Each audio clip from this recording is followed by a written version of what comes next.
Welcome to today's video on navigating workplace challenges in your first job as part of our entrepreneur series. Starting your first job is exciting, but it can also come up with its fair share of challenges. From adjusting to a new environment to managing expectations, it is easy to feel overwhelmed, but don't worry. But I'm here to help you out through this transition with practical advice and my experience shared on how to navigate the common challenges you will face.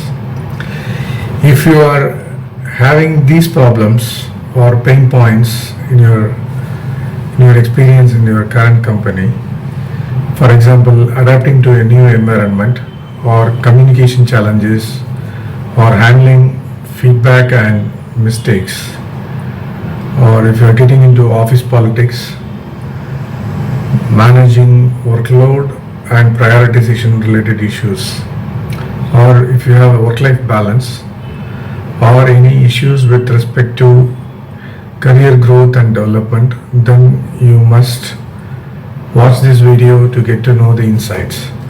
Of course, this is at a higher level and we have so many series coming up on each of these topics. In today's video, I'll be covering topics like adjusting to your new workplace culture, effective communication strategies, handling mistakes and feedback, managing office politics, workload environment, work-life balance, and long-term career growth. By the end, you will have the tools to overcome these challenges and start excelling in your job. So let's dive right in and explore how you can make the best of your new role by understanding and adapting to the challenges of the workplace. Here, remember, the new role does not mean that you are freshly joined to an organization. It can be after a promotion to a new role which you have not experienced in the past. So new role here is equivalent to a fresher joining a new organization, or anybody who has experience or has been working in an organization, but for some reasons like promotions or any other reason, you are taking up on the other new role or any role which you haven't experienced, then you must watch it. First one is the cultural adaptation. When you first enter a new workplace, the environment can feel completely different from what you expected. Maybe you have a different expectations, or you don't know what it is, you don't know what is going on, and you do not know whom to ask for, what to check with, etc. So every company has its own culture, and one of the first challenges you will face is to adapt to those cultures. Spend the first few weeks observing how things are done. Pay attention to not just what people say, but also what they do. So in case if you have gone through on-job training or internship, probably you would have seen these kind of activities by yourself. Notice the people who interact with each other and how decisions are made and what is considered acceptable behavior and what is not. So you need to know what is the red line so that you don't cross that. These subtle cues will help you fit into the team and avoid stepping on toes.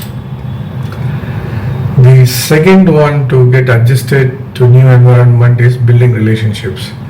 This is very important because sometimes you need to interact with a lot of people around you. Maybe if you go by the organization structure, your manager or your supervisor may be in the top and your peers around you and somebody reporting to you.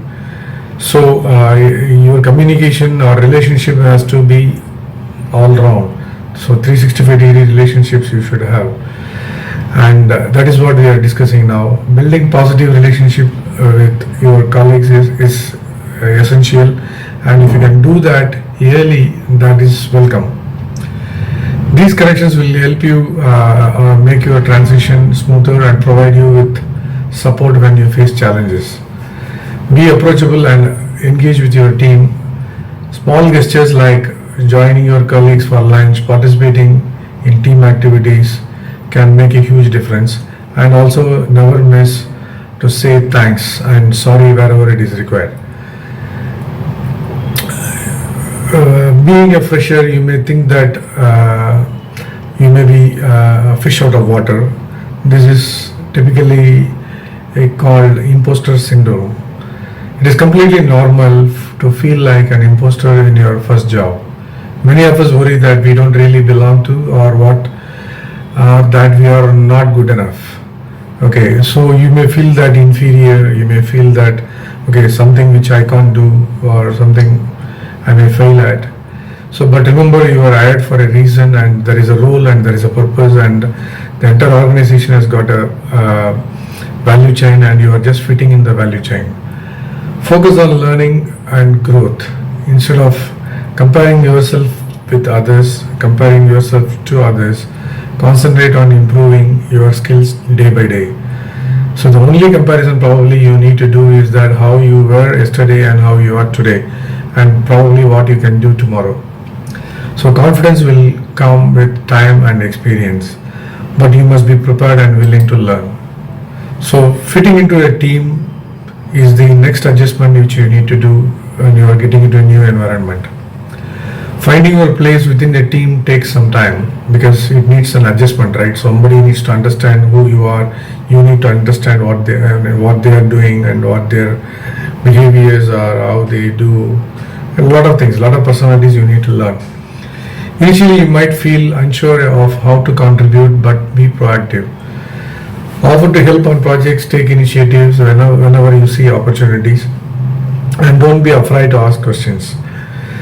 So this is very, very important, but at the same time you need to know where to put your boundary, that you can't question every damn thing, okay, so that may put people off. So you need to know how to ask that question, okay.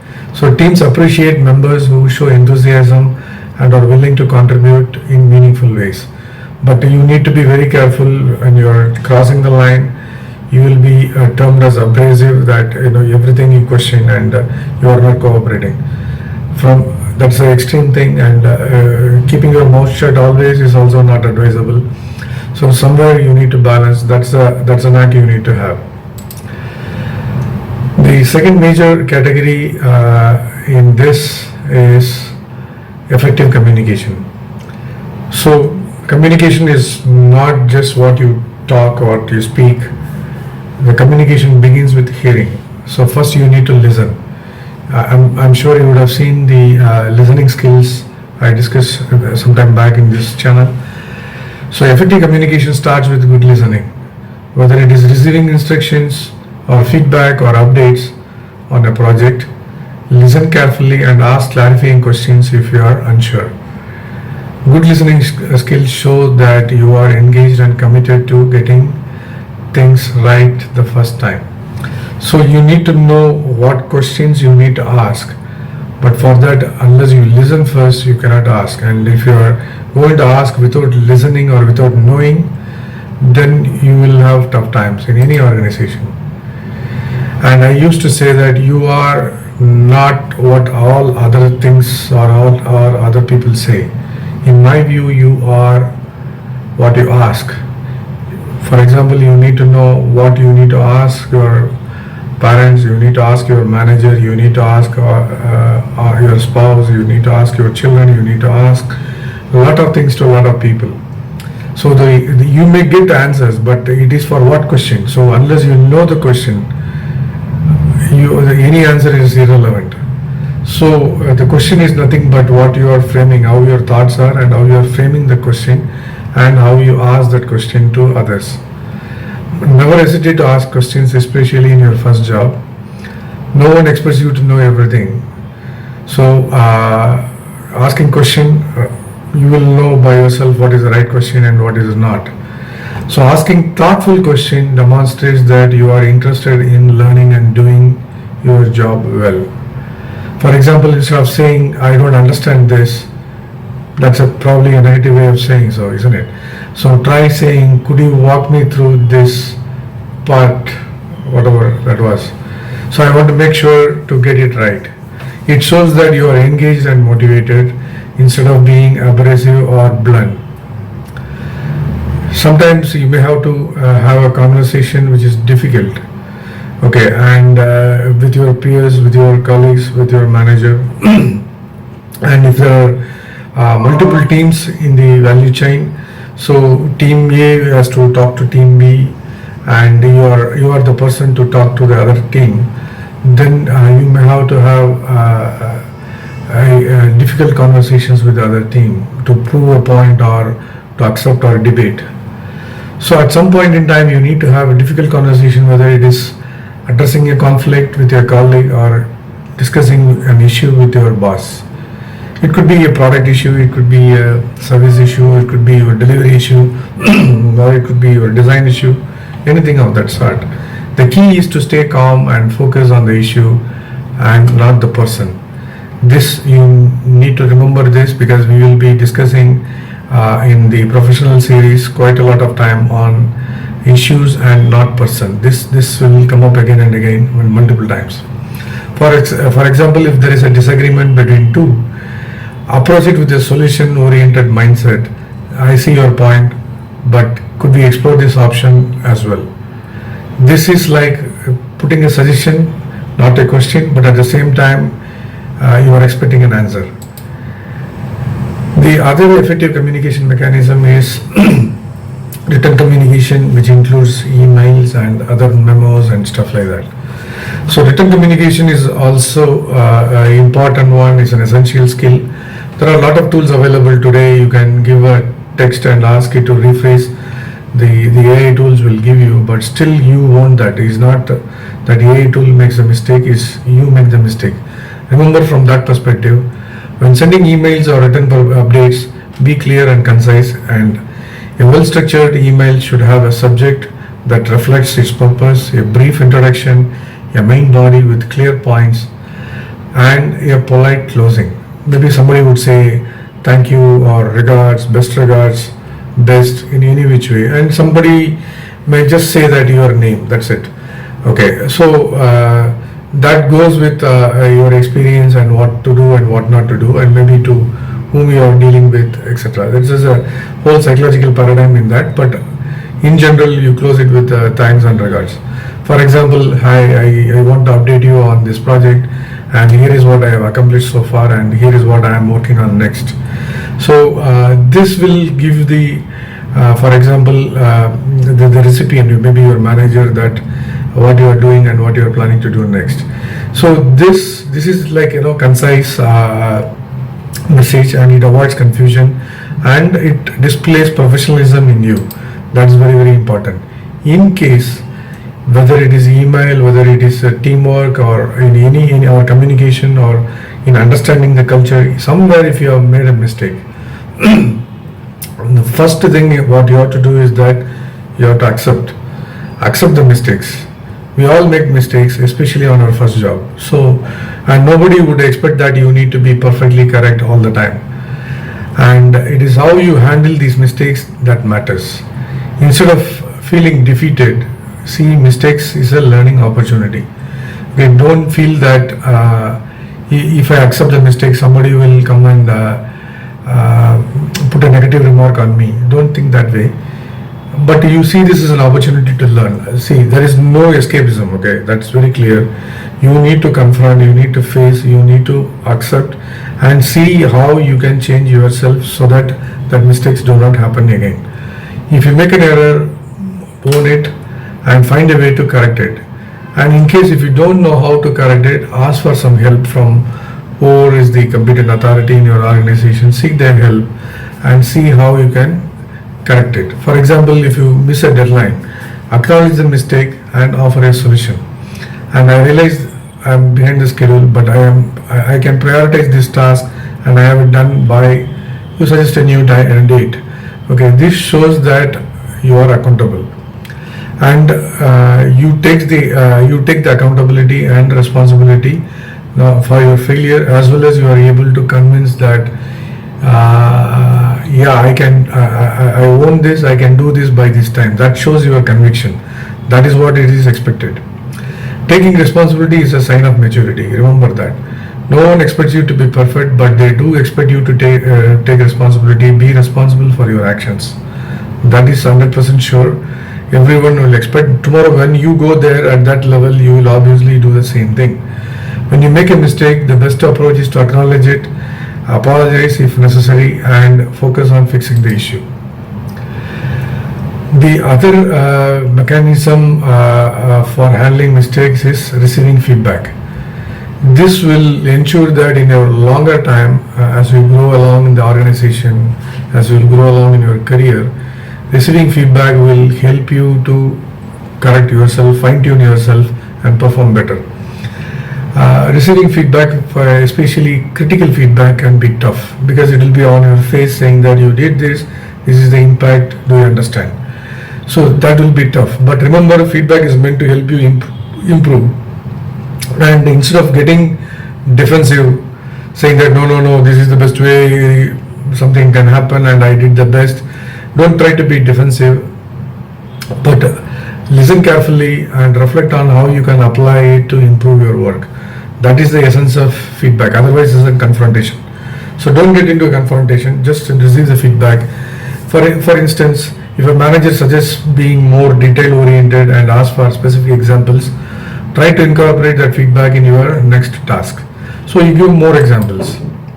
And at the same time, you don't need to wait for an event like a failure or a missed deadline to happen. So that event will have a negative impact. Instead, what you can do is periodically you can ask or request feedback so that your manager understands that okay, you are doing something proactively. Like for example, after completing a project or a task, you can say, I would appreciate any feedback you have on how I can improve my task next time.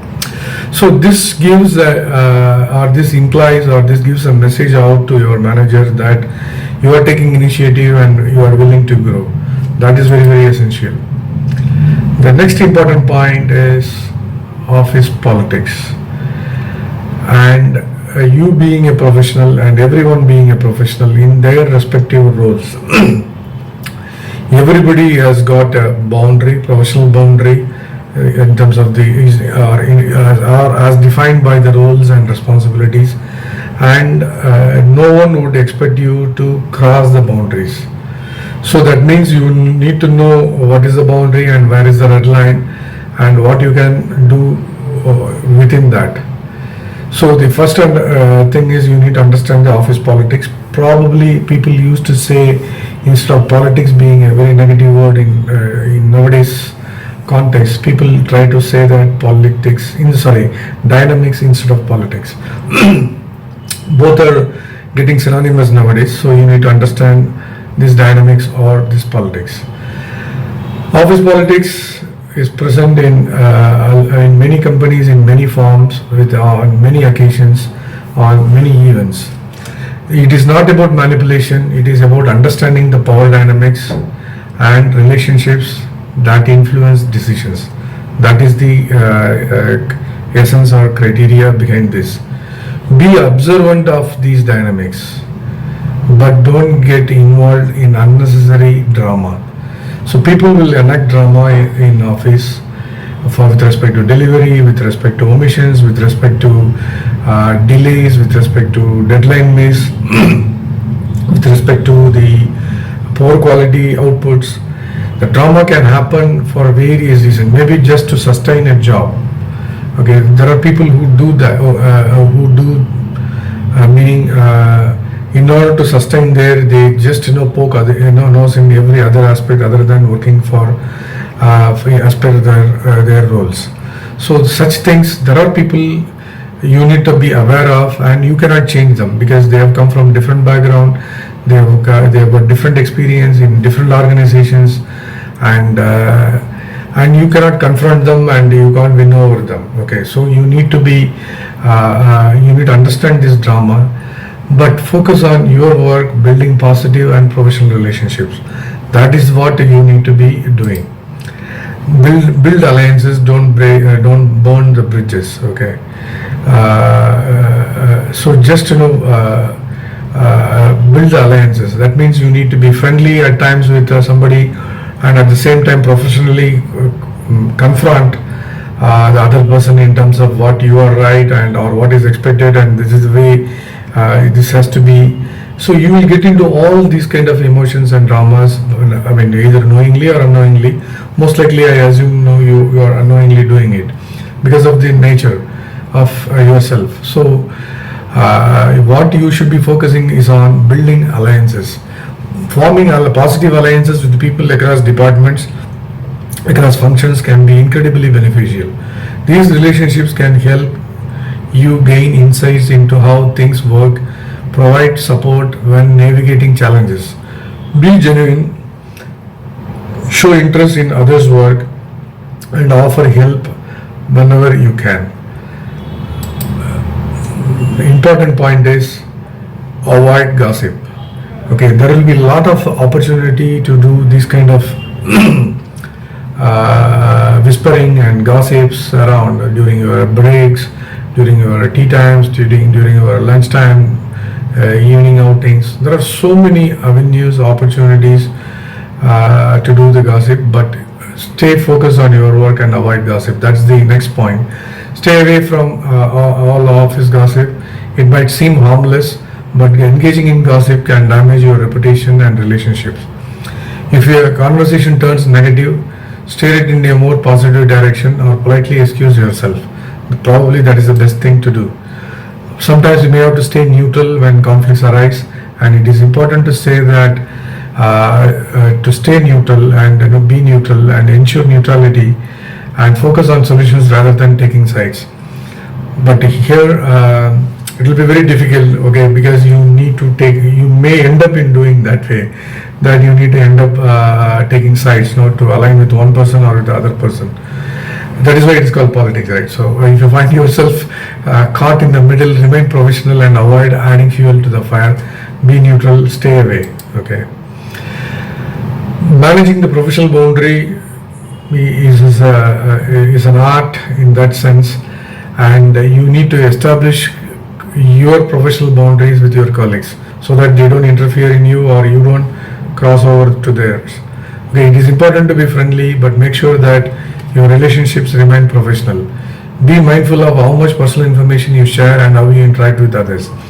Here, personal information includes your personal information personally, or your information which you are associated with your work, like for example sales figures, customer details, or it could be salaries, for example, or it could be who is getting into the new role, or any incumbent person who is going to cross over, or some new hirings, or it could be any of those details. Okay, so you need to be very very mindful of these professional boundaries, so that you don't go or step into theirs, or ensure that they don't get into yours. So you need to be very clear that this is officially secret, means you need to maintain that secrecy whatsoever. Maybe you would have signed some NDA and all that, right? So as part of that, try to stick on.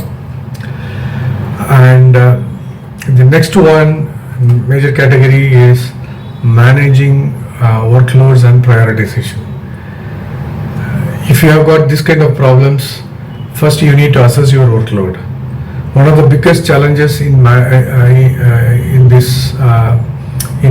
working under such an environment is that managing multiple tasks at once would be a problem for many people. Because, and if you're in a, particularly if you're in a